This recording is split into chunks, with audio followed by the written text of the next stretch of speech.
The Zalitz. The Witness is a 3D open-world puzzle game created by Thekla Inc. and it was released on PC and PS4. The game has been reportedly in development since the developer's last game, Braid, in 2008. The game is centred around solving maze-based puzzles presented on panels in order for the player to progress. The sound design is probably one of the game's most haunting features. Except for item interactions, it offers nothing but a soft ambience throughout.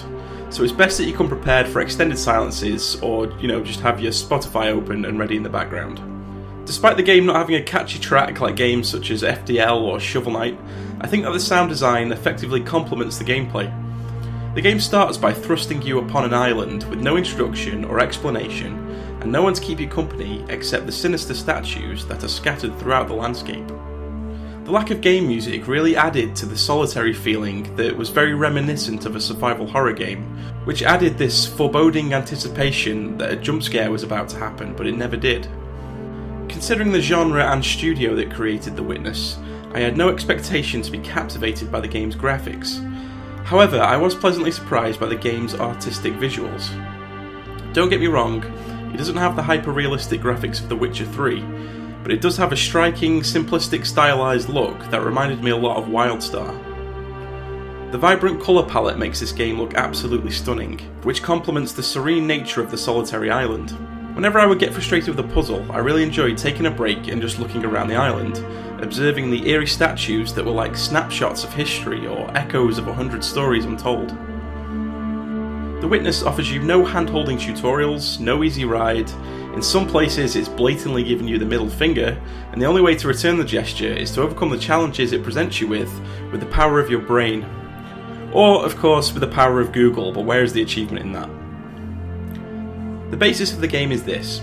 You instantly have access to the majority of the island, which is home to a myriad of different mazes presented on panels that you have to solve.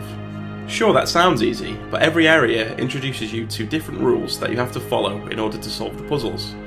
These rules are introduced with nothing more than little symbols appearing on the panels with no explanation.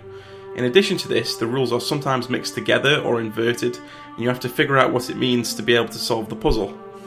Sure, you can try every single possibility of the maze and keep going until you get it right, but then you won't figure out the rule that the game is trying to teach you and that you'll need to know for the rest of the game. If that wasn't enough to confuse you, the level design of the island is set out so that one of the earliest places that you come across presents you with the most complex puzzles in the game, and you have to keep exploring until you find the areas that will teach you these rules. However, if you're anything like me and you have the need to progress through a game systematically, then you'll become very frustrated very early on. It honestly feels like this game is trying to teach you a whole new language, constantly introducing you to new rules and then trying to show you how those rules fit together.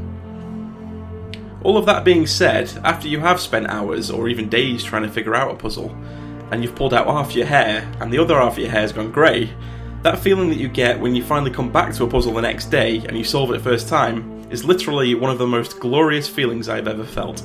For what this game is, I never expected it to elicit such intense emotional reaction from such a punishing yet rewarding dynamic. The Witness offers nothing in the way of conventional narrative, but narrative is not the main focus of this game. What it does offer is snippets of dialogue from voice recorders scattered across the map, which build up a sense of wonder and awe that complement the feeling of the unknown when you're wandering through the island's mysterious landscape. However, I think the best story elements of this game come from interpretation. That is, interpretation of the landscape, of the puzzles, of the mysterious voice recordings, and the statues. The whole experience feels like a journey through many different places, climates, and eras from different people throughout history. Because of the rich and intensive learning curve that this game provides, I'm not too sure that it offers much in the way of replayability. That being said, there is an expanse of hidden puzzles that I did not even realise were there until I was about 3/4 of the way through.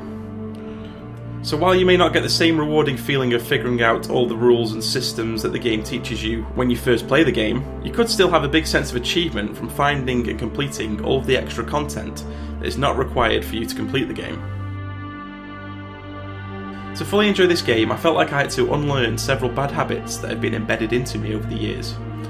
Yes, there is no funky music, no epic action-packed narrative or dramatic dialogue, no hand-holding tutorials, but But after I put on my headphones and turned off my music and fully immersed myself into this world, it was one of the most enjoyable and rewarding gaming experiences that I've had in several years. Even when I turned the game off, I could not stop thinking about it, and I keep finding scribbles of the mazes all over my desk. So if you love puzzles and you can weather the storm of frustration, I would say that the challenge and triumph that The Witness has to offer will quickly make you a maze-solving addict. Thanks for watching, everybody. I've been the Zalitz, and I'll catch you in the next video. Goodbye.